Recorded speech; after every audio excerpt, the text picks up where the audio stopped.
Bacaan dari Nubuat Daniel. Adalah seorang orang diam di Babel, namanya Yoyakim. Ia mengambil seorang istri yang bernama Susana, anak Hilkia. Istrinya itu amat sangat cantik dan takwa pada Allah. Karena orang tuanya benar, maka anak mereka dididik menurut Taurat Musa. Yoyakim itu amat kaya. Ia memiliki sebuah taman berdekatan dengan rumahnya. Oleh karena ia paling terhormat di antara sekalian orang, maka orang-orang Yahudi biasa berkumpul di rumahnya. Dalam tahun itu, ada 2 orang tua dari antara rakyat yang ditunjuk menjadi hakim. Tentang mereka itulah Tuhan telah berfirman, "Kefasikan telah datang dari Babel, dari kaum tua-tua dan para hakim, yang berlagak pengemudi rakyat." Kedua orang tua-tua itu sering datang ke rumah Yoyakim, tempat setiap orang yang mempunyai suatu perkara datang kepada mereka. Apabila menjelang tengah hari rakyat sudah pergi, masuklah Susana untuk berjalan-jalan di taman suaminya. Kedua orang tua-tua itu setiap hari mengintip Susana apabila ia masuk dan berjalan-jalan di situ. Maka timbullah dalam hati kedua orang tua-tua itu nafsu birahi kepada Susana. Mereka lupa daratan dan membuang muka, sehingga tidak memandang surga dan tidak ingat kepada keputusan yang adil. Sementara mereka menunggu saat yang baik, datanglah Susana ke taman itu seperti yang sudah-sudah. Ia hanya disertai 2 orang dayang. Karena cuaca panas, Susana mau mandi di taman itu. Tiada seorang pun yang ada di sana kecuali kedua orang tua-tua itu yang bersembunyi sambil mengintip Susana. Kata Susana kepada dayang-dayangnya, "Ambilkanlah aku minyak dan urap, dan tutuplah pintu taman, supaya aku dapat mandi." Segera setelah dayang-dayang itu keluar, bangunlah kedua orang tua-tua itu dan bergegas-gegas menuju Susana. Berkatalah mereka, "Pintu-pintu taman sudah tertutup dan tidak ada seorang pun melihat kita. Kami sangat cinta birahi kepadamu. Berikanlah hati saja dan tidurlah bersama-sama dengan kami. Kalau engkau tidak mau, pasti kami akan naik saksi terhadapmu, bahwa seorang pemuda kedapatan padamu, dan bahwa oleh karena itulah, maka dayang-dayang itu kau suruh pergi." Berdesahlah Susana lalu berkata, "Aku terdesak sekeliling, sebab jika hal itu kulakukan, niscaya kematian menanti aku. Jika tidak kulakukan, maka aku tidak lolos dari tangan kamu. Namun, lebih baik aku jatuh ke tanganmu dengan tidak berbuat demikian, daripada berbuat dosa di hadapan Tuhan." Lalu Susana berteriak-teriak dengan suara nyaring, tetapi kedua orang tua-tua itu berteriak-teriak pula melawan Susana. Dan salah satu dari mereka lari membuka pintu taman. Demi teriak di taman itu didengar orang-orang yang ada di dalam rumah. Bergegas-gegaslah mereka masuk lewat pintu samping untuk melihat apa yang terjadi dengan Susana. Setelah kedua orang tua-tua itu memberikan keterangan, maka amat malulah para pelayan, sebab belum pernah hal semacam itu dikatakan tentang Susana. Keesokan harinya, ketika rakyat berkumpul lagi pada Yoyakim suami Susana, datang pulalah kedua orang tua-tua itu, penuh angan-angan fasik untuk membunuh Susana. Di depan rakyat mereka berkata, "Suruhlah ambil Susana anak Hilkia istri Yoyakim."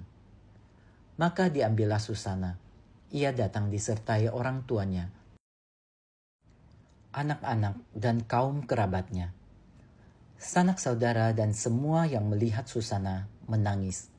Sementara kedua orang tua-tua itu berdiri di tengah rakyat dan meletakkan tangan mereka di atas kepala Susana. Susana menengadah ke surga sambil menangis, sebab hatinya tetap percaya pada Tuhan. Maka kata kedua orang tua-tua itu, "Sedang kami berdua berjalan-jalan di taman, masuklah Susana bersama 2 sahaya. Lalu pintu taman itu ditutup, dan disuruhnya sahaya-sahaya itu pergi. Lalu datanglah seorang pemuda yang bersembunyi di situ, dan ia berbaring bersama Susana. Ketika kami yang ada di sudut taman melihat kefasikan itu, berlari-larilah kami kepada mereka. Walaupun kami melihat mereka tidur bersama-sama di sana, namun kami tidak dapat menangkap pemuda itu, karena ia lebih kuat dari kami. Ia membuka pintu lalu melarikan diri. Tetapi Susana kami pegang, dan kami menanyakan siapa pemuda itu. Ia tidak mau memberitahu kami. Inilah kesaksian kami. Himpunan rakyat percaya akan kesaksian mereka, karena mereka adalah orang tua-tua di antara rakyat. Lagi pula mereka adalah hakim. Atas dasar kesaksian itu, dijatuhkannya hukuman mati kepada Susana. Maka berserulah Susana dengan suara nyaring, Allah yang kekal, yang mengetahui apa yang tersembunyi dan mengenal sesuatu sebelum terjadi. Engkau pun tahu bahwa mereka itu memberikan kesaksian palsu terhadap aku. Sungguh aku mati, meskipun aku tidak melakukan sesuatu pun dari yang mereka dustakan tentang aku. Maka Tuhan mendengarkan suaranya. Ketika Susana dibawa keluar untuk dihabisi nyawanya, Allah membangkitkan roh suci dalam diri seorang anak muda, Daniel namanya. Anak muda itu berseru dengan suara nyaring, Aku tidak bersalah terhadap darah perempuan itu. Maka segenap rakyat berpaling kepada Daniel, katanya, Apakah maksudnya kata-katamu itu? Daniel pun lalu berdiri di tengah-tengah mereka, katanya, Demikian bodohkah kamu, hai orang Israel? Adakah kamu menghukum seorang putri Israel tanpa pemeriksaan dan tanpa bukti? Kembalilah ke tempat pengadilan, sebab kedua orang itu memberikan kesaksian palsu terhadap perempuan ini. Maka bergegaslah rakyat kembali ke tempat pengadilan. Orang tua-tua itu berkata kepada Daniel, Kemarilah, duduklah di tengah-tengah kami dan beritahulah kami, sebab Allah telah menganugerahkan kepadamu martabat orang tua-tua. Lalu kata Daniel kepada orang yang ada di situ, Pisahkanlah kedua orang tua-tua tadi jauh-jauh, maka mereka akan diperiksa. Setelah mereka dipisahkan satu sama lain, Daniel memanggil seorang di antara mereka dan berkata kepadanya, Hai engkau yang sudah beruban dalam kejahatan, sekarang engkau ditimpa dosa-dosa yang dahulu telah kau buat, dengan menjatuhkan keputusan-keputusan yang tidak adil, dengan menghukum orang yang tidak bersalah, dan melepaskan orang yang bersalah. Meskipun Tuhan telah berfirman, orang yang tak bersalah dan orang benar janganlah kau bunuh. Oleh sebab itu, jikalau engkau sungguh-sungguh melihat dia, katakanlah, di bawah pohon apakah telah kau lihat mereka bercampur? Sahut orang tua-tua itu, di bawah pohon mesui. Kembali Daniel berkata, Baguslah, engkau mendustai kepalamu sendiri, sebab malaikat Allah telah menerima firman dari Allah untuk membelah engkau. Setelah orang itu disuruh pergi, Daniel pun lalu menyuruh bawa yang lain kepadanya. Kemudian berkatalah Daniel kepada orang itu, Hai keturunan Kanaan dan bukan keturunan Yehuda, kecantikan telah menyesatkan engkau dan nafsu birahi telah membengkokkan hatimu.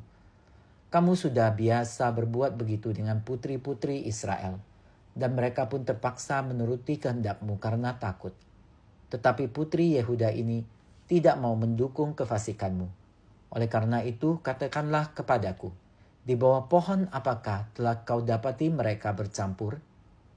Sahut orang tua-tua itu, di bawah pohon berangan. Kembali Daniel berkata, Baguslah, engkau mendustai kepalamu sendiri, sebab malaikat Allah sudah menunggu-nunggu dengan pedang terhunus untuk membahan engkau, supaya engkau binasa. Maka berserulah seluruh himpunan itu dengan suara nyaring. Mereka memuji Allah yang menyelamatkan siapa saja yang berharap kepadanya. Serentak mereka bangkit melawan kedua orang tua-tua itu, sebab Daniel telah membuktikan dengan mulut mereka sendiri bahwa mereka telah memberikan kesaksian palsu. Lalu mereka diperlakukan sebagaimana mereka sendiri mau mencelakakan sesamanya. Sesuai dengan Taurat Musa, kedua orang itu dibunuh. Demikian pada hari itu diselamatkan darah yang tak bersalah. Demikianlah sabda Tuhan. Syukur kepada Allah.